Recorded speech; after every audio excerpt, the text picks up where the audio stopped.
Ka'ba-i muazzamada o'qilgan bir rakat namoz nafil namoz. Boshqa masjidlarda o'qilgan 100 ming rakat nafil namozga teng. Barakotli o'rinlardan Madina-i Munawvara. Madina-i Munawvara muborak birodarlar. Chunki payg'ambarimiz sollallohu alayhi vasallam Madina-i Munawvaraga Robbisidan barakot tilab duo qilganlar.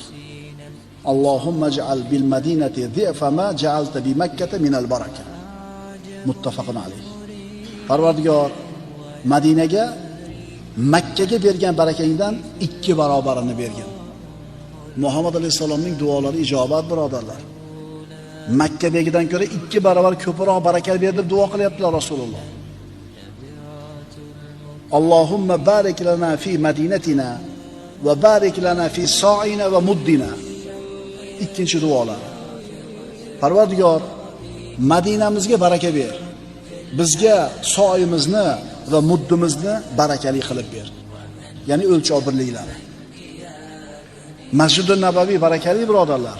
Unda o'qilgan bir rakat nafil namoz boshqa masjidlarda o'qilgan 1000 rakat nafil namozga teng. Masjidul Aqso va uning atrofini Alloh taolo barakotli qilib qo'ydi.